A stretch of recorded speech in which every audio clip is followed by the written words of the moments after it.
Culture चला है, zoom meeting वाला कल्चर चला है। घर बैठे बैठे मीटिंग अटेंड करो, वहाँ पर कितना डाटा हो गया, डाटा दो। हाँ भाई, डाकें दो, सुबह रात को 12 बजे डाक दो, सुबह 12 बजे डाक दो, आज आर्डर निकला है, 10 दिन के अंदर टारगेट अचीव करो। तो इससे बड़ी डुप्लीकेसी हो जाएगी। ये लोग सोच नहीं सकते कि डुप्लीकेसी कितनी हो जाएगी इससे। मैं यहाँ मीटिंग चल रही है, ठीक है, यहाँ मीटिंग चल रही है और जूम पे चल रही है, तो मुझे क्या पता कि रियलिटी क्या है, ठीक है ना। तो इससे डुप्लीकेसी इतनी हो जाएगी कि आने वाले टाइम में ये बड़े बड़े दिग्गज जो है ना, इनको इंक्वायरीज का सामना करना पड़ेगा। मैं आज कह रहा हूँ आपको, क्योंकि बड़े सारे फंसेंगे जो आज ये सिर्फ जूम मीटिंग्स पे जो सारा डाटा पे देंगे। यहाँ नवंबर दिसंबर के बाद आप कंक्रीट पर बड़ी मुश्किल से कर पाते हैं 31 मार्च तक, क्योंकि पता नहीं कौन से लोग हैं जो जिनको ये लगता है कि नहीं जो है वो एक तो पहले खुद शुरू करते लेट करते हैं, फिर कहते हैं 31 दिसंबर तक आप खत्म करो, देन आप पहले जनवरी से लेकर 31 मार्च तक आप सिर्फ 30। तो मुझे लगता है कि पॉलिसी मेकिंग में बहुत सारे फ्लॉज हैं और डेफिनेटली हर दौर में पब्लिक जो है वो पॉलिसी मेकर्स को क्वेश्चन पूछती रही है।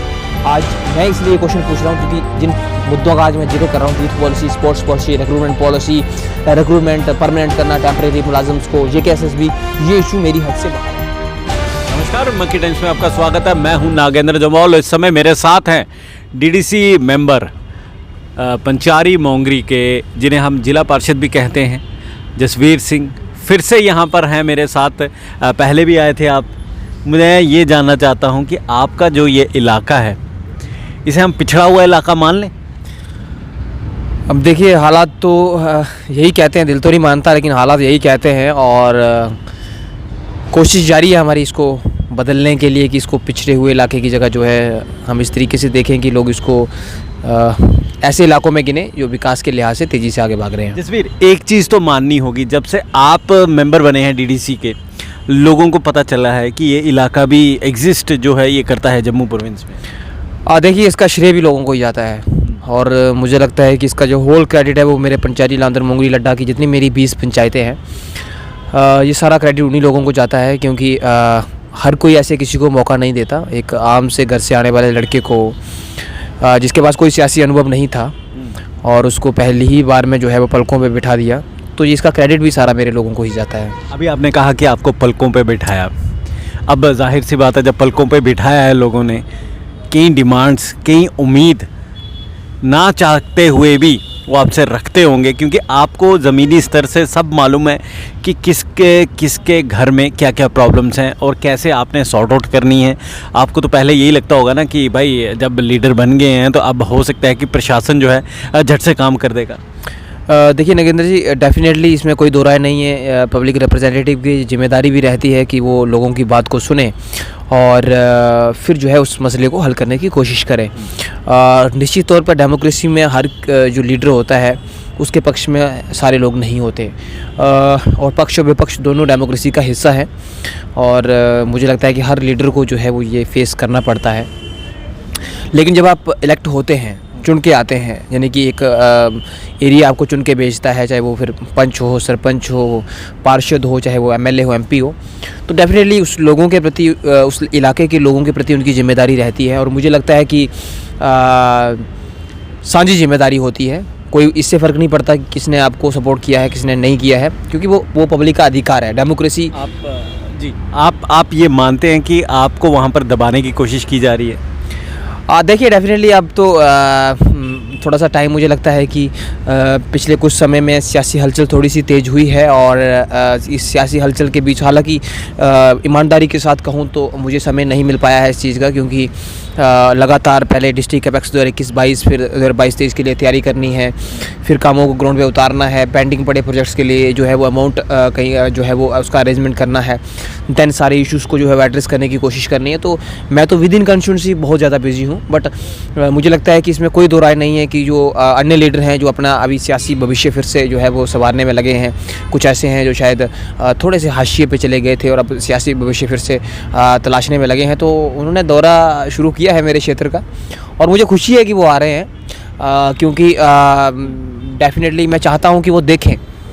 प्रश्न ये नहीं है कि मैंने क्या किया है, ये तो रहेगा हमेशा क्वेश्चन, ये कोई पूछने वाला क्वेश्चन ये हमेशा रहेगा, पब्लिक पूछेगी और हो सकता है जो कल मेरे समर्थक थे उनमें से आज जो है कई मेरी जो योजनाओं से, मेरी पॉलिसी से सहमत ना हो, लेकिन कोशिश, ईमानदार कोशिश ज़रूर की है और मैं ऐसे बहुत से प्रमाण दिखा सकता हूँ जिसकी जो है ईमानदार कोशिश की है। और सबसे बड़ी कोशिश मैं आपको यही दिखाऊंगा कि मेरे वहाँ के 5-6 हॉस्पिटल से 10 साल से काम अटका हुआ था, हमने शुरू करने की कोशिश की है, मैंने नहीं की, उन्हीं ऑफिसर्स ने, कंसर्न डिपार्टमेंट के लोगों ने किया है। Credit goes to those officers, उन ऑफिसर्स को क्रेडिट जाता है मेरे, जिन्होंने काम। रिमाइंड तो आप ही ने करवाया। नहीं, रिमाइंड मैंने कराया, लेकिन मैंने सिर्फ एक रेस किया, बैकअप दिया, उन मेरे वो जो सारा मेरा ग्राउंड स्टाफ है, क्रेडिट उसको जाता है। आपका कहने का मतलब ये है कि वही लोग, वही ऑफिसर, वही मतलब कि जो एम्प्लॉयज़ हैं उन्होंने ही काम किया जिन पर गाज गिरती थी कि भाई ये लोग काम नहीं करते हैं। नहीं, डेफिनेटली मैं मेरे जितने भी जहाँ तक मैं देखता हूँ कि वो पेंडिंग प्रोजेक्ट्स को शुरू करने की बात थी, तो जो मेरे ऑफिसर्स थे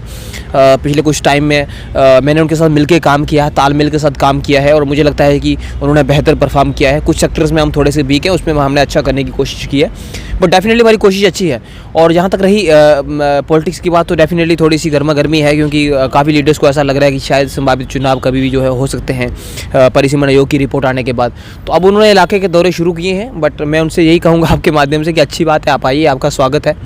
और देखिए, कुछ मेरे ऐसे इलाके भी हैं जहाँ जो है वो गाड़ियाँ चलाना संभव नहीं था, हालांकि अभी भी काफ़ी एरिया ख़राब है, पर हम कोशिश कर रहे हैं। कुछ एरिया ऐसा भी है जहाँ गाड़ियाँ चलाना संभव नहीं था, लेकिन पिछले कुछ टाइम में हमने उनको स्मूथ किया है, अब वो गाड़ी पे जा सकते हैं। तो हम तो पैदल गए थे, बट वो गाड़ी पे जा सकते हैं, तो मैं उनका स्वागत करता हूँ। वो लीडर ही ऐसा है जो पैदल जाएंगे। अब मैं आपसे ये जानना चाहता हूँ, परिसीमन की बात की आपने, उम्मीद आपकी वहाँ की जनता भी करती थी कि कॉन्स्टिट्यूंसी जो है, आपका इलाका भी जो है एक कॉन्स्टिट्यूंसी के रूप में निकले वहाँ पे। देखिए, यहाँ तक आप कंस्टिट्यूंसी की बात करें, जब ईस्ट वाइल उधमपुर एक ही हुआ करता था, रियासी इसका हिस्सा था, जहाँ इसका काफ़ी बड़ा पोर्शन हुआ करता था, तो उस टाइम जो था वो जब परिसीमन हुआ तो इसको 3 भागों में बांटा गया। मैं हर मंच से लगभग कहता रहता हूँ, ये पहले भी आपने बताया जी। था। और इसमें जो है वो पंचारी का हिस्सा है, फिर लांदर है, मोंगरी है, इवन बमाग का पोर्शन है जो ईस्ट वाइल उधमपुर का हिस्सा हुआ करता था, आज रियासी का हिस्सा है। देन जो है वो काफ़ी सारा हमारा टिकरी का इलाका है। तो ये जो है वो जितना भी पहाड़ी क्षेत्र है, अपना आसपास का हमारा जितना भी इलाका है, ये इसमें कोई दो राय नहीं है कि विकास के दौर में काफ़ी पीछे रह गए, क्योंकि शायद इनको उतना पॉलिटिकल सपोर्ट मिल नहीं पाया जितना का ये डिज़र्व करते थे। बट यहाँ एक चीज़ बड़ी इंपॉर्टेंट है, वो ये है कि एक सेक्शन है सोसाइटी में, अभी भी सिस्टम में, पॉलिटिकल क्लास में, या मैं यूँ कहूँ कि जितना भी ऊपर का सिस्टम है, मैनेजिंग वाला सिस्टम है, इन सब में अभी भी एक सेक्शन ऐसी है जो शायद ये चाहती है कि गांव के लोग अभी भी जो है वो बेसिक नीड्स में उन्हीं चीज़ों को गिने जो जीने के लिए उनको लगता है कि नॉर्मल लाइफ के लिए ज़रूरी है, कि गाँव के लोग रोटी कपड़ा मकान में बिजी रहें। लेकिन मुझे लगता है कि गाँव की सोच बदल रही है। अब उनको शिक्षा भी चाहिए, अब उनको जो है वो स्वास्थ्य भी चाहिए, कम्युनिकेशन चाहिए, रोड नेटवर्क चाहिए, अच्छा जो है उस ड्रिंकिंग वाटर की फैसिलिटी चाहिए, clean water, sanitation, girl education, ये सारे बहुत सारे, जेंडर इक्वालिटी, बहुत सारे मुद्दे हैं जो आज वहाँ की जो है वो प्राथमिकता में है। तो मुझे लगता है कि हमने तो इस पर कोशिश की है लगातार काम करने की, लेकिन अभी इस पर एक लंबा सफ़र जो है वो तय करना बाकी है, और मैं पूरी उम्मीद कर सकता हूँ कि हम इसमें अच्छा करेंगे, और पब्लिक का सपोर्ट बड़ा ज़रूरी है इसमें, और एडमिनिस्ट्रेशन का सपोर्ट। जसवीर, मैं आपसे ये जानना चाहता हूँ, अभी ये जो आपका इलाका है एट प्रेजेंट पॉपुलेशन कितनी है? मैंने पहले भी पूछा था, मैं दोबारा पूछ रहा हूँ, पॉपुलेशन कितनी है? जो इस टाइम मेरा इलाका है, अगर आप 2011 के सेंसस के अनुसार जाएंगे तो 50,000 से ज़्यादा पॉपुलेशन थी उस क्षेत्र की। आज की अगर आप बात करें तो जो मेरा अपना अनुमान है, अगर जो डिफरेंट आंकड़े अगर मैं मिला के बताऊँ, सिर्फ जहाँ जो मेरा एरिया, मैं एडजॉइनिंग एरिया की बात नहीं कर रहा हूँ, मैं सिर्फ उस एरिया की बात कर रहा हूँ जो मेरी यूरिसडिक्शन में, तो मुझे लगता है कि 80,000 के करीब पॉपुलेशन होनी चाहिए जो मेरी अकेली यूरिसडिक्शन में। 80,000 वहाँ पे पब्लिक जो है वो रहती है। अब मुझे ये बताएं, बैंक्स कितने हैं वहाँ पे? जेके बैंक्स की ब्रांच है हमारे पास, पंचारी में है, लांदर में है, पंजर में है, मोंगरी में है, ब्रांचेस है हमारे पास जेके बैंक की। स्टेट बैंक का एक ब्रांच हमारी पंचारी में है, एटीएम है पंचारी में स्टेट बैंक का, लेकिन खास करके जो फार्मलंग एरिया है हमारा, जैसे लड्डा का एरिया है, जहाँ फिर जो है हमारा दमनोत लाली का एरिया, तो वहाँ बैंकिंग सर्विस नहीं है। गलियोत का एरिया है, वहाँ सर्विस नहीं है। तो पिछले कुछ टाइम में जहाँ तो बैंकिंग सिस्टम ने थोड़ी सी उदासीनता दिखाई है जो है इन एरियाज़ के प्रति, जहाँ मैं यूँ कहूँ कि शायद ये जो डिजिटल युग आने से जो बैंक जो हैं वो नहीं। मैंने सवाल पूछा कि क्योंकि कहते हैं कि डिजिटल अब ज़माना जो है ये डिजिटल चलेगा, ऑनलाइन सब कुछ चलेगा। बैंक वहाँ पर आप कह रहे हैं कि हर जगह ब्रांच है, एटीएम जो है वो भी हर जगह ब्रांच होगी, लेकिन सवाल ये उठता है कि इंटरनेट की प्रॉब्लम तो नहीं है वहाँ पे कोई?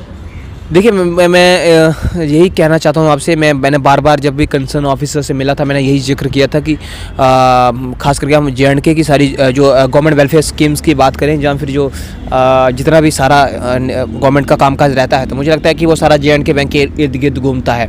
तो मैंने बार बार एडमिनिस्ट्रेशन से यही दरख्वास्त की थी कि मुझे कुछ बैंक्स की और ब्रांचेस चाहिए, क्योंकि पेंशन से लेकर पीएम किसान से लेकर जितना भी सरकारी वो सारा है, वो सारा लोगों का जे एंड के बैंक से रिलेटेड है, तो लोगों को काफ़ी तकलीफ़ों का सामना करना पड़ता है। लेकिन विद द टाइम इन्होंने अपनी थोड़ी सी मुझे लगता है कि ज़्यादा कमर्शियल हो गए हैं, जबकि मैं ऐसे एक्सपेक्ट करता हूँ कि सवाल ये उठता है कि अगर आज के दौर पे 21वीं सदी में हम लोग रह रहे हैं और एडवांस भारत जो है हमारा काफ़ी एडवांस हो रहा है, और सवाल ये उठता है कि आखिर क्यों ये लोग जो हैं अपने घर से उठ के 100 किलोमीटर दूर शहर की तरफ रवाना हो वहाँ पर काम करने के लिए। जब वहाँ पहुँचे तो वहाँ का जो कंसर्न्ड ऑफिसर हो तो वो बोले कि लंच ब्रेक हो गई है या फिर आप कल आना।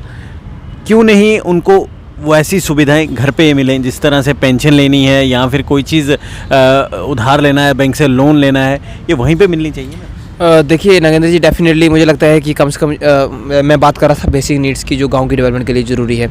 एक टाइम था जब सिर्फ रोटी कपड़ा मकान को बेसिक नीड्स माना जाता था, बट आज ये मुझे लगता है दायरा थोड़ा सा बड़ा है। तो एटलीस्ट हम एक जो मिनिमम दायरा है, एक अच्छे जो जीवन जीने के लिए, अच्छे जीवन स्तर के लिए एक जो मिनिमम दायरा है, गवर्नमेंट की जिम्मेदारी ये है कि कम से कम वो लोगों को प्रोवाइड किया जाए। जब एक मिनिमम दायरा मिलता है उनको, जैसे एजुकेशन है, हेल्थ है, क्लीन वाटर एंड सैनिटेशन है, गर्ल एजुकेशन है, जेंडर इक्वालिटी है, हायर एजुकेशन फैसिलिटी है, जब ये मिलता है तो मुझे लगता है उसके बाद शायद जो है हम ये एक्सपेक्ट कर सकते हैं कि एक जो सेक्शन ऑफ सोसाइटी है जो टेक्निकली ट्रेन हुआ है, तो वो जो है अपने लिए रोज़गार की तलाश खुद भी कर सकता है, जैसे खास करके प्राइवेट सेक्टर में। बट जब तक आप देखेंगे कि जब तक आपने ये जब तक आप जो बेसिक जो जीने के लिए अच्छे जीवन के स्तर के लिए जो आपका जो ये दायरा है जो सरकार मान के चलती है, जब तक आप उसको रोटी कपड़े मकान से आगे नहीं ले जाएंगे, तो तब तक आप ये एक्सपेक्ट नहीं कर सकते कि जो है वो अपने स्तर पे रोज़गार पैदा होंगे। तब तक जो है सरकार कोई आपने हार तो नहीं मानी? नहीं, हार नहीं मानी है, नया युग है। मैं तो मेरे कई साथी मिलते हैं मुझे कहते हैं कि क्या होगा, रोज़गार में कमी आ रही है। यही सवाल आपसे पूछना है कि यूथ का क्या हाल है वहाँ? नहीं, डेफिनेटली यूथ जो है वो मुझे लगता है कि पिछले कुछ टाइम में जो है वो कहीं ना कहीं जो है वो अपॉर्चुनिटीज़ में कमी आई है। गुड गवर्नेंस पे शायद हमने ज़्यादा ध्यान दिया हो, लेकिन अपॉर्चुनिटीज़ क्रिएट करने में बहुत सारी कमी आई है। गवर्नमेंट ने खुले हाथों से लोन देने की कोशिश की है, लेकिन मुझे लगता है कि सिर्फ लोन देने से ट्रांसफॉर्मेशन नहीं आती, सरकारी खजाने खोलने से ट्रांसफॉर्मेशन नहीं आती। चीज़ों को बेटर पॉलिसी मेकिंग और वो काफ़ी ज़रूरी है, जहाँ तक मेरा आइडिया है। तो काफ़ी सारे यूथ जो अक्रॉस द जे एंड के मुझसे पूछते हैं कि रोज़गार में कमी आई है, क्या करेंगे, भुखमरी आ जाएगी। मैंने कहा नहीं, ऐसा कुछ नहीं होने वाला। जो लोग अच्छे पॉलिसी मेकर नहीं हैं ना, फॉर एग्जांपल अगर मैं अच्छा पॉलिसी मेकर नहीं हूँ और मेरी वजह से पब्लिक को प्रॉब्लम आ रही है, तो कल मैं पॉलिसी मेकर नहीं रहूँगा, फिर इलेक्शन आनी है, पब्लिक पलट देगी, उसमें क्या है, इसमें कोई दो राय नहीं है। अगर अच्छी पॉलिसी बनाऊँगा तो पब्लिक आगे सपोर्ट करेगी, नहीं बनाऊँगा तो पब्लिक पलट देगी। कहने का मतलब ये है कि कुछ लोग ऐसे हैं जो पावर पे पहुंचते हैं, कुर्सियां उनको मिलती हैं तो उनको लगता है कि शायद हमारी हमेशा रहेंगी। इस समय यहाँ पे जो है ये पब्लिक के चुने हुए नुमाइंदे जो हैं वो उच्च पोस्ट पे नहीं बैठे हुए हैं। इस समय जो है वो एडमिनिस्ट्रेशन का रूल है। कहते हैं कि जब गवर्नर रूल होता है तो कार्य जो है वो चुटकियों में हो जाते हैं। ऐसा नज़र आया आपको कहीं चुटकियों में? नहीं, मुझे लगता है कि ब्यूरोक्रेटिक रूल भी कोई ख़राब रूल नहीं है, अगर आप उसको पूरे प्रॉपर तरीके से चैनलाइज करें। हालांकि हिंदुस्तान में हम इसका समर्थन नहीं करते, क्योंकि हम एक जमहूरियत वाला मुल्क है, तो हम हमेशा डेमोक्रेटिक सेटअप का समर्थन करेंगे और उसी के समर्थन में रहेंगे कि जो पब्लिक के नुमाइंदे हैं वो बेहतर लोगों की डिमांड्स को समझ सकते हैं। लेकिन यहाँ मसला ये है जनाब कि जो है जहाँ का आज का जो जम्मू कश्मीर का वर्तमान सेटअप है, इसको आप देखेंगे यहाँ पे सिर्फ 5-7 लोग मिलकर स्टेट चलाने की कोशिश कर रहे हैं, और शायद नई दिल्ली भी यही चाहती है कि इनके हाथ में रहे और उनके हाथ में दिया हुआ है। तो वैसे स्टेट चलती नहीं है, वैसे सिस्टम चलता नहीं है। आपके पास इतने ऑफिसर्स हैं टॉप से लेकर बॉटम लेवल तक, अगर आप सबको फैसले करने का अधिकार देंगे, लाइक जो मामला वीडियो लेवल पे सेटअप हो सकता है आप उसको वीडियो लेवल पे सेट करें। जो तहसीलदार है वहाँ नीचे वीडियो हैं, तहसीलदार हैं, कंसर्निंग ऑफिसर्स हैं, जेईस हैं, एडब्ल्यूस हैं, एक्सियंस हैं, हमारे नीचे डिस्ट्रिक्ट लेवल के ऑफिसर्स हैं, डिप्टी कमिश्नर्स हैं, ठीक है ना। तो अगर आप सारा इन चीज़ों को भी ब्यूरोक्रेसी में भी एटलीस्ट डिसेंट्रलाइज कर दें कि जो डिस्ट्रिक्ट लेवल का मसला है वो डिस्ट्रिक्ट लेवल पे सुलझ जाएगा, तो मुझे लगता है कि उससे भी काफ़ी चेंजेस आती है। लेकिन यहाँ पे ऐसा है नहीं। आज देखेंगे आपकी सारी चीज़ों को जो है वो विद द टाइम जो है वो सेंट्रलाइज कर दिया गया। इवन पिछले दिनों जो आप देखेंगे कि इवन गांव में आप घर बनाना होगा किसी को, तो थोड़े दिन तो ये कर दिया था कि नहीं आप सेक्रेटरीट जाएंगे सारा करने के लिए ओपन। तो कहने का मतलब है कि इनमें इन्होंने पिछले कुछ टाइम में जो एक्सपेरिमेंट हो रहे हैं, मतलब people sitting side helm of affair, जो ऊपर लोग बैठे हैं पॉलिसी मेकिंग में बैठे हैं, उनका शायद एक माइंड सेट बन गया है कि हर फैसला हमारे हाथ से हो। जब तक हमारे साइन नहीं हो तो स्टेट में कुछ हो नहीं, हलचल होनी नहीं चाहिए। आदत हो गई है। अब ये आदत बड़ी महंगी पड़ेगी स्टेट को ना, ये छोड़ना आस्ता आस्ता बड़ा मुश्किल होगा। तो मुझे लगता है कि ये बड़ा एक तरह से जो समझिए कि एक तरह से एक रोग लग गया है सिस्टम को, कि जब तक हमारे साइन नहीं होंगे तो नीचे कोई कुछ नहीं कर सकता। अब मुझे लगता है थोड़ी सी आपको डिसेंट्रलाइज करनी पड़ेंगी चीज़ें, नीचे काउंसिल्स बैठी हैं, इलेक्टेड बॉडीज़ बैठी हैं, कल जो है आपके ऊपर एक और बॉडी आनी है, आप कब तक टालेंगे? आप JNK को एक्सपेरिमेंट का सेंटर बना रहे हैं, आप जो है वो 3 साल हो गए पॉपुलर गवर्नमेंट गिरे हुए, और जो है बड़ा, मैं यूँ कहूँ कि बड़े एक ड्रामेटिक तरीके से जो है आप कहते हैं कि नहीं जनाब अभी हम इलेक्शन नहीं करवा पा रहे हैं, इलेक्शन कमीशन बैठा है। परिसीमन आयोग को तो हमने देखा है, परिसीमन आयोग ने 1 साल एक्सटेंशन ली, 1 साल कुछ नहीं किया, क्या करता रहा 1 साल वो? आपकी सारी मीटिंगें जूम पे होती रही, परिसीमन आयोग जूम पे मीटिंग नहीं कर सकता था, वो लोगों के साथ इंटरेक्ट नहीं कर सकता, 1 साल कुछ नहीं किया उसने, फिर 1 साल आपने एक्सटेंशन दी। अब लोगों को डर है कि कहीं ऐसा ना हो कि परिसीमन आयोग को फिर 1 साल एक्सटेंशन दे दी जाए। और पहला तो ये है कि उसको एक्सटेंशन नहीं मिलनी चाहिए, दूसरा टाइमली वो अपनी रिपोर्ट दे, और जैसे ही अपनी रिपोर्ट दे तो विदिन 6 मंथ जो है वो जम्मू कश्मीर में चुनाव होने चाहिए। कौन से सेंसस पे दे? नहीं देखिए, डेफिनेटली इसमें कोई दो राय नहीं है कि अगर आपको बेहतर तरीके से चलना है तो आपको जो है वो जो नए सेंसिस हैं उन्हीं को अपना बेस बनाना चाहिए था, क्योंकि 10 सालों में बहुत कुछ बदल जाता है, 1 डिकेड बड़ा लंबा वक्त होता है। बट फिलहाल मैं ये चाहता हूँ कि किसी भी तरीके से हो, लेकिन जम्मू कश्मीर में एक डेमोक्रेटिक सेटअप जो है वो इस्टेब्लिश हो, क्योंकि लॉन्ग टर्म के लिए जो है वो मुझे लगता है इसमें हमें बड़ा नुकसान हो रहा है, पॉलिसी मेकिंग में बड़ा नुकसान हो रहा है। और रही बात, कुछ लोग हैं जो आज समझते हैं कि उनसे पावरफुल कोई नहीं है, तो सत्ताएँ बदलती रहती हैं, आते जाते रहते हैं जनाब लोग, कल हम भी नहीं रहेंगे, हमारी जगह कोई और बन जाएगा, तो ये कुर्सियाँ आती जाती रहती हैं। कोशिश ये करनी चाहिए कि जब आपके पास पावर है तो जरा थोड़ा सा उसको प्रॉपर यूटिलाइज़ करो। और जहाँ तक बात पॉलिसी मेकिंग की है, तो मुझे लगता है कि आज जो लोग पॉलिसी मेकिंग में हैं फ़िलहाल, क्योंकि जो है वो सीधा डायरेक्ट LG प्रशासन के अंदर जो है वो स्टेट यूटी चल रही है जम्मू कश्मीर, तो कुछ दिनों बाद मुझे लगता है कि अगर आप चीज़ों को चैनलाइज नहीं करेंगे, बहुत सारी ऐसी घटनाएं हैं जो आपने ऐसे इस तरीके से फैसले किए हैं, अगर इसी तरीके से होते रहे तो वो दिन दूर नहीं है जब इन लोगों को भी चैलेंज होना शुरू हो जाएगा कि इनको बदलो, नहीं चाहिए हमें, इनको भी हटाओ, तो वो दिन आएगा। वो भी अभी आपने LG साहब की बात की, इस बार भी मैं यही सवाल पूछूंगा, वक्त मिला आपको मिलने का? नहीं, LG साहब क्यों वक्त देंगे, उनके लिए तो अपने हर बंदा, मैं ज़्यादा कहूँगा नहीं, लेकिन उनका अपना वो रहता है ना, एक क्या कहते हैं वो रहता है कि कौन से आप कहाँ से क्या बैकअप क्या है, तो उस तरीके से वो चीज़ें चलती हैं।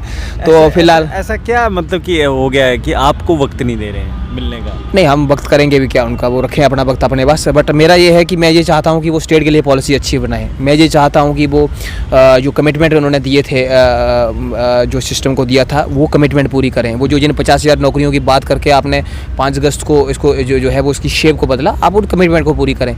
आपका आपके अंडर जो JKSSB पेपर ले रहा है, आपके सर्वर डाउन हो रहे हैं, चीटिंग्स करा रहे हैं आप, ठीक है ना। और दूसरा जो है वो चीटिंग कराने के बाद जो है देन जो है वो हाल आपके खचाखच भरे हुए हैं, आपको पता नहीं है कि वहाँ अंदर क्या हो रहा है। और अब बड़ी बेशर्मी के साथ शाम को स्टेटमेंट दे देते हैं कि एवरीथिंग इज़ ओके, है ना, मतलब इररिस्पॉन्सिबल आप स्टेटमेंट देते हैं कि एवरीथिंग इज़ ओके। और ट्विटर हैंडल देखिए अपना, आपके नीचे यूथ क्या बोल रहा है। JKSSB कोई पॉलिटिकल पार्टी तो नहीं है जिसको नीचे से गालियाँ पड़नी चाहिए। मुझे लगता है कि एक जो है वो गवर्नमेंट पार्टी है, और नीचे से कम उसको जो है वो अगर कोई कहीं पॉलिसी मेकिंग में कमी है तो उसका एक तरीका होता है बताने का कि जनाब आप इस तरीके से नहीं, हमारी सजेशन है कि आप एग्ज़ाम को इस तरीके से कंडक्ट कीजिए। लेकिन आज उसको सजेशन नहीं मिल रही, आज उसको ऐसे ऐसे वर्ड यूज़ किए जा रहे हैं जो नहीं होने चाहिए थे। और क्यों यूज़ कर रहा है यूथ? तो LG साहब को पता नहीं है क्या? पता है, LG साहब को सब पता होता है इनको। लेकिन मसला ये है कि बड़े रिस्पॉन्सिबल वे से इन लोगों ने पिछले कुछ टाइम में जो है वो बिहेव किया है। और टेंशन इस बात की है कि कमिंग डेज़ में ये जो है बड़ी जो है वो इम्पोर्टेंट एग्ज़ाम लेने वाले हैं।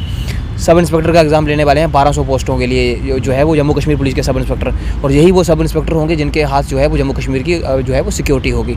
तो आप देख सकते हैं कि अगर इसी तरीके से अगर सर्वर डाउन होते रहे, अटेंडेंस नहीं होती रही और चीटिंग चलती रही, तो वो लोग जो बहुत टैलेंटेड हैं, जो सच में डिज़र्व करते हैं इस रैंक पे आना, तो मुझे लगता है कि वो आज अगर पढ़ाई कर भी रहे होंगे तो थोड़ा दिल उनका टूटा होगा कि क्या तैयारी करेंगे यार, ऐसे ही पेपर लेंगे ये, तो क्या तैयारी करेंगे। तो मुझे लगता है कि इनको सोचने की ज़रूरत है, जागीर नहीं है जम्मू कश्मीर इनकी, चीज़ें बदलेंगी, हालात बदलेंगे, पॉलिसी मेकर बदलेंगे, आज नहीं तो कल चुनाव तो होने हैं, ठीक है ना। ABCDEFGH तक कोई भी आए, किसी को तो पॉलिसी मेकर नया बनना है, हमेशा ये तो नहीं रहने वाले ना। तो इसलिए अगर ये पुराना हिसाब किताब ले रहे हैं तो जो नए आएंगे वो इनका भी हिसाब किताब लेंगे। यहाँ बख्शा किसी को नहीं जाएगा, बख्शा किसी को नहीं जाएगा, ये कहना है इनका। और इनका ये भी साथ में कहना है कि आम जनता जो है वो सब जानती है, जनार्दन है, उन्हें मालूम है किसे कुर्सी पर रखना है और किसे नहीं। आज हम हैं, हो सकता है कल हम ना हों। जाते जाते आखिरी सवाल, अभी आपने बात की कि सर्वर जो है वो जम्मू में इनका बैठ गया था एग्ज़ाम के दौरान, सर्वर की बात की, अभी भी ऑनलाइन क्लासेस जो हैं वो चल रही हैं। आपके इलाके में यूथ जो है, जिस तरह से आप बताते हैं कि वहाँ पे बर्फ़बारी काफ़ी होती है, बिजली तो पहुँच ही गई है वहाँ पे, और जो ये वो टावर्स लगे होते हैं इसके इंटरनेट के, वो वहाँ पर वो भी चल रहे होंगे, बच्चों की पढ़ाई भी ज़बरदस्त चल रही होगी। देखिए हमेशा जब हम किसी इशू को उठाते हैं जी, तो हमारी कोशिश, हम ये नहीं ना कह सकते कि कुछ नहीं हो रहा जिससे फ्यूचर है वो। नहीं, मैं वही कह रहा हूँ, हम हमेशा सिर्फ विरोध नहीं कर सकते, क्योंकि मैं खुद पॉलिसी मेकिंग का इशू हूँ, हिस्सा हूँ, और कुछ इश्यूज़ को हमें खुद भी डील करना पड़ता है। जब मैं एक टाइम पे इशू उठाता हूँ कि बिजली नहीं है, एलजी प्रशासन से या फिर सेंट्रल गवर्नमेंट से अपील करता हूँ कि आप इस सेक्टर में पैसा दीजिए, तो आप देखेंगे कि आप देखेंगे कि एट द सेम टाइम जो है हमारी कोशिश ये रहती है कि उस इशू को अपने लेवल पे भी एड्रेस किया जाए, चाहे वो ग्राम पंचायतें हैं, हमारी बीडीसी काउंसिल्स हैं, हमारी डीडीसी काउंसिल्स हैं, मेरे जितने भी सहयोगी हैं, हमारी कोशिश रहती है कि इशू को तो रेस करें, पर साथ में साथ हम ये भी देखें कि हमारा क्या रोल होता है इसको सॉल्व करने में, तो वो भी हमारी कोशिश रहती है। जब सेंट्रल गवर्नमेंट ने अच्छा खासा पैसा दिया बिजली के लिए, और गवर्नमेंट की क्लियर जो थी एक टारगेट था कि हम 100% इलेक्ट्रीफाइड करेंगे सारे गाँव को, उसके बावजूद जो था वो रह गया एरिया काफ़ी सारा। वो इसलिए रह गया क्योंकि हमने ग्राउंड लेवल पे काम नहीं किया। मेरे काफ़ी सारे इलाके ऐसे हैं जहाँ एक स्टेशन की ज़रूरत थी 3 दिए गए, काफ़ी सारे ऐसे हैं जहाँ 3 की ज़रूरत थी 1 भी नहीं दिया गया।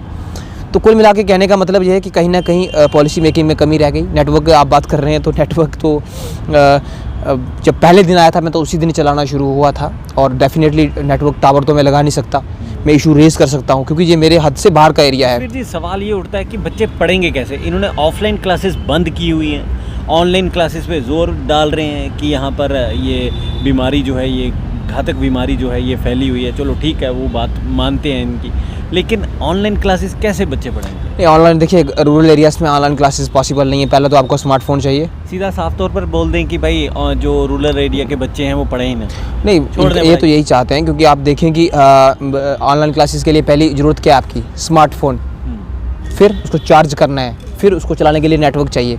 तो ये तो मोस्ट ऑफ द जो हमारे पहाड़ी बड़े रिमोट बेल्ट एरिया है वहाँ तो ये चीज़ें हैं नहीं। तो आप कुल मिला के ये चलिए कि खास करके जो कोरोना का काल है, रूरल एरियाज़ के बच्चे शून्य पे आ गए हैं इस कोरोना काल में ना। तो ये मुझे लगता है कि बड़ा टफ़ टाइम है, और आई होप कि हमारी यंगर जनरेशन इसमें से निकलेगी, नई पीढ़ी जो है वो इसको पार करेगी। और लेकिन मैं एक चीज़ ज़रूर आपके माध्यम से यहाँ कहना चाहता हूँ, चैलेंजेस हैं मुझे पता है, लेकिन मैं निराशावादी नहीं हूँ, मैं आशावादी हूँ। और आशावादी इसलिए हूँ क्योंकि मुझे पता है जो आज है ये कल नहीं रहेगा, ठीक है? सत्ता परिवर्तन होगा, चीज़ें बदलेंगी, ठीक है ना। तो कुल मिला के मैं ये कहना चाहता हूँ आपके माध्यम से यूथ को कि आप मेहनत करिए, आपको रॉन्ग ट्रैक पे जाने की ज़रूरत नहीं पड़ेगी। ये देश आपका है, मुल्क आपका है, ये संसाधन आपके हैं, ये कुर्सियाँ आपकी हैं, लोग आते जाते रहेंगे, कुर्सियाँ इनकी हैं, ये सरकारी खजाने आपके हैं, तिजोरियाँ आपकी हैं, ये ताले भी आपके हैं। आप बनाएंगे ना, नई पॉलिसी बनाएंगे, फिर क्या है? नहीं बनाता कोई बात नहीं, हम नई पॉलिसी बनाएंगे, ठीक है ना। ऐसी पॉलिसी फॉर्मेशन करेंगे कि हर हाथ को काम मिल सके। कोई नहीं हमें टूरिज्म इकोनॉमी बनाता कोई बात नहीं, हम बनाएंगे ना, हम बनाएंगे इसको ग्रीन इकोनॉमी, बनाएंगे इसको हाइड्रो इकोनॉमी, क्या प्रॉब्लम है? हार्टिकल्चर इकोनॉमी बनाएंगे इसको, और JNK की इकोनॉमी को इतनी रफ्तार देंगे कि ये हिंदुस्तान की पूरी इकोनॉमी को रफ्तार दे, और एक तरह से हिंदुस्तान की इकोनॉमी का एक मजबूत पिलर बन के सामने आए। तो करेंगे हम, ऐसा कोई इशू नहीं है। और JNK को साथ मिलके पूरे 20 जिलों के जो हमारे साथी हैं, हम साथ मिलके कदम ताल करते हुए इस सब टारगेट्स को अचीव करेंगे। लेकिन एक चीज़ डेफिनेट है, मैं आपके माध्यम से ज़रूर जम्मू कश्मीर प्रशासन को एक चीज़ कहना चाहता हूँ, आपसे बहुत उम्मीदें हैं, विश्वास भी है लोगों का बहुत सारा प्यार भी मिला है। बट आज मेरी सलाह आपसे ये है कि जैसे जैसे दिन गुजरता जाएगा आपके लिए भी चैलेंजेस बढ़ने वाले हैं, ठीक है? क्योंकि पब्लिक के चैलेंज बढ़ेंगे तो डेफिनेटली प्रशासन के चैलेंज बढ़ेंगे। फ़िलहाल मेरी सलाह ये है आपके माध्यम से नागेंद्र जी कि जब तक पहले तो परिसीमन आयोग टाइम पे अपनी रिपोर्ट दे, और फिर JNK में एक पॉपुलर गवर्नमेंट, इमीडिएटली एक पॉपुलर गवर्नमेंट जो है वो स्टेब्लिश की जानी चाहिए, चुनाव होने चाहिए। दूसरा, जब तक ऐसा नहीं होता तो मैं चाहता हूँ कि जो भी पावर्स हैं, डिसीजन मेकिंग पावर्स हैं, वो ऊपर से डिसेंट्रलाइज करके जो हमारे ऑफिसर्स नीचे तक हैं, जो बिल्कुल ग्राउंड जीरो लेवल पे जो हमारा ऑफिसर सॉल्व कर सकता है, उसको मुझे लगता है सेक्रेटरी तक ले जाने की जरूरत नहीं है। आप उसको नीचे सॉल्व करने दीजिए, ताकि लोगों के जो ग्रीवियांस है जल्दी डील होंगे। तो फिर यस सर कैसे होंगे ये? नहीं, वही बात है ना, आपने मुझे 70 लाख दे दिया फॉर एग्जाम्पल, या आपने DDC काउंसिल्स को 10 करोड़ दे दिया, लेकिन कह दिया कि 31 दिसंबर से पहले आपको 70% खर्चना है, और 31 दिसंबर के बाद आप सिर्फ 30% खर्च पाएंगे। तो जो काम अब टेंडरिंग सिस्टम मैंने तो चालू नहीं किया, अब आपकी टेंडरिंग लेट करने की वजह से जो काम 15 जनवरी को ख़त्म हो रहा है या 31 जनवरी को ख़त्म हो रहा है, तो मुझे बताएं कि मैं उसका दोषी कैसे हुआ? या फिर 1 लाख का वो काम था तो मुझे सिर्फ 30 रुपये क्यों मिलने चाहिए? या फिर जो मेरा कॉन्ट्रैक्टर है, जैसे फॉर एग्जांपल मैंने एक आरडीडी की रोड बनानी थी, है ना, तो अभी मैंने जनवरी में काम शुरू किया, उसका फरवरी में ख़त्म हो रहा है वो, ठीक है ना काम। तो इस टाइम की गाइडलाइन ये कहती है कि आपसे 30% पैसा निकाल सकते हैं उसका। तो अब ये मेरी गलती है, मैं तो पिछले साल मैं ही से कह रहा हूँ कि जितनी भी हिली बेल्ट है जम्मू कश्मीर की, जो स्नोफॉल वाली बेल्ट है, वहाँ दिसंबर के बाद आप काम नहीं कर पाएंगे, नवंबर के बाद काम कर नहीं पाएंगे। और हालांकि आप कश्मीर की तरफ जाएंगे तो वहाँ तो और ज़्यादा ठंड है, या फिर हमारे किश्तवाड़, डोडा, भद्रवाह, या वहाँ रामबन की ओर चले जाइए, पंजारी मोंगरी में तो है ही, हमारा पंजारी मोंगरी, चिनैनी, नजू वगैरह का एरिया है, टिकरी का अपर एरिया है, या फिर डुडू बसंतगढ़ है, ये तो उधमपुर का एरिया तो है ही है। पर पूरे जम्मू कश्मीर को आप देखेंगे कि यहाँ नवंबर दिसंबर के बाद आप कंक्रीट वर्क बड़ी मुश्किल से कर पाते हैं 31 मार्च तक। तो ये पता नहीं कौन से लोग हैं जिनको ये लगता है कि नहीं जो है वो एक तो पहले खुद शुरू करते, लेट करते हैं, फिर कहते हैं 31 दिसंबर तक आप ख़त्म करो, देन आप पहले जनवरी से लेकर 31 मार्च तक आप सिर्फ 30% काम कर सकते हैं, जब आपको 30% काम करना है। तो मुझे लगता है कि पॉलिसी मेकिंग में बहुत सारे फ्लॉज हैं, और डेफिनेटली हर दौर में पब्लिक जो है वो पॉलिसी मेकर्स को क्वेश्चन पूछती रही है। आज मैं इसलिए क्वेश्चन पूछ रहा हूँ क्योंकि जिन मुद्दों का आज मैं जिक्र कर रहा हूँ, youth policy, sports policy, recruitment policy, recruitment permanent करना टेम्परेरी मुलाजिम्स को, JKSSB, ये इशू मेरी हद से बाहर है, ये इशू मेरी हद से बाहर है। हाँ, कहीं रूरल एरियाज़ में कोई चैलेंज होगा जो पंचायती राज के अधीन आता होगा और जिसकी फंडिंग हमारे पास होगी, डेफिनेटली मैं उसके लिए आंसरेबल हूँ। जहाँ मेरे साइन की ज़रूरत है और मैं फैसला करने में देरी कर रहा हूँ तो मैं कल्प्रिट हूँ, मैं दोषी हूँ, बिल्कुल बिल्कुल, ठीक है। लेकिन जहाँ पे हमें सवाल पूछना पड़ेगा तो हम पूछेंगे। और आज मैं जो आपके माध्यम से जो कह रहा हूँ, ये मैं जम्मू कश्मीर का यूथ होने के नाते कह रहा हूँ, यूथ प्रतिनिधि होने के नाते कह रहा हूँ, और अपनी जिम्मेदारी निभा रहा हूँ, पावर यूज़ नहीं कर रहा, क्योंकि मेरी अथॉरिटी वहाँ खत्म हो जाती है, मेरी एक लिमिट है, वहाँ से आगे डिसीजन मेकिंग का हिस्सा नहीं हूँ मैं। लेकिन वहाँ से आगे जो डिसीजन मेकिंग का हिस्सा है उनको क्वेश्चन करना मेरी जिम्मेदारी बनती है। तो आज ये सारा यूथ आप देखेंगे, ये मेरे NYCs हैं, उसके बाद बॉर्डर बटालियन से रिलेटेड जो इशूज़ हैं, देन जो 4th क्लास हमारे के सहयोगी हैं उनके इशूज़ हैं, डेली वेजेस के इशू हैं, ये सारे वो इशू हैं जो हम डेफिनेटली हमें गवर्नमेंट के सामने ही उठाना पड़ेगा। और जब गवर्नमेंट इन जनरल उनको सॉल्व करेगी तो जो मेरे इलाके के लोग हैं, वहाँ के लोग जो इस टीम का हिस्सा हैं, तो उनके भी इशू सॉल्व होंगे। तो कुल मिला के यही है, उम्मीदें बहुत ज़्यादा हैं, रिसोर्सेज की कमी नहीं है, मुझे किसी की डेडिकेशन और कमिटमेंट पे वो नहीं है, डाउट नहीं है, ठीक है ना। हमारा LG प्रशासन ने बड़ी बेहतरीन कोशिशें की हैं, बड़े इनिशिएटिव लिए हैं, तेज़दार फैसले किए हैं, लेकिन थोड़ा सा ग्राउंड लेवल पे जाना पड़ेगा मुझे लगता है। और ये जो खास करके ये जूम वाला कल्चर चला है, जूम मीटिंग वाला कल्चर चला है, घर बैठे बैठे मीटिंग अटेंड करो, वहाँ पर कितना डाटा हो गया, डाटा दो, हाँ भाई डाकें दो, सुबह रात को 12 बजे डाक दो, सुबह 12 बजे डाक दो, आज ऑर्डर निकला है 10 दिन के अंदर टारगेट अचीव करो। तो इससे बड़ी डुप्लीकेसी हो जाएगी, ये लोग सोच भी नहीं सकते कि डुप्लीकेसी कितनी हो जाएगी इससे। मैं यहाँ मीटिंग चल रही है, ठीक है, यहाँ मीटिंग चल रही है और जूम पे चल रही है, तो मुझे क्या पता कि रियलिटी क्या है, ठीक है ना। तो इससे डुप्लीकेसी इतनी हो जाएगी कि आने वाले टाइम में ये बड़े बड़े दिग्गज जो है ना, इनको इंक्वायरीज़ का सामना करना पड़ेगा। मैं आज कह रहा हूँ आपको, बड़े सारे फंसेंगे जो आज ये सिर्फ जूम मीटिंग्स पे जो सारा डाटा देते हैं ना, जो और मुझे जो काम आपको लगता है कि महीना लगेगा जिस काम को, आपको क्यों 2 दिन में करना है, वो क्यों करना है 2 दिन में, और जो 2 दिन में करना चाहिए वो आपको करना नहीं। मैं कह रहा हूँ कि आपको, अगर आप बात कर रहे हैं ऑनलाइन क्लासेस की, तो आपके पास जो थोड़ा बहुत रिजर्व फंड पड़ा हुआ है, आप एक नया कैंपेन चलाइए कि जनाब अगले 1 महीने में हम जम्मू कश्मीर के सारे गाँव को बिजली देंगे, हर घर को बिजली देंगे। फिर नेक्स्ट कैंपेन चलाइए कि हम हर जगह को नेटवर्क देंगे, हर घर को नेटवर्क देंगे। फिर ऑनलाइन क्लासेस चलाइए, आप देखिए बच्चे कैसे नहीं अटेंड करते। वहाँ युद्ध स्तर पर काम करने की ज़रूरत है। तो ये मुझे लगता है थोड़ा सा सेटअप को बदलने की ज़रूरत है, पर मुझे उम्मीद है बदलेगा। और मैं फिर कह रहा हूँ कि जो नहीं बदलेंगे वो खुद बदल जाएंगे, टाइम बदलेगा, उनको कोई इशू नहीं है। नहीं बदलेंगे वो खुद बदलेंगे, ये कहना है जसवीर जी का। बहुत बहुत शुक्रिया जसवीर जी, जिस तरह से आपने ये पूरी बात जो है हमारे समक्ष रखी है और लोगों के सामने जागरूक भी किया है कि जो इनकी हद है, जहाँ तक इनकी पावर्स यूज़ होती हैं ये करते हैं, लेकिन कई चीज़ें ऐसी हैं जो इनके ऊपर वाले जो उच्च अधिकारी हैं उनके हाथ में है, वो क्यों नहीं करते, उनके लिए ये सवाल जो है ये उठाते हैं। लेकिन अभी भी ग्राउंड रियलिटी ये है कि ज़मीनी स्तर पर कार्य नहीं होते।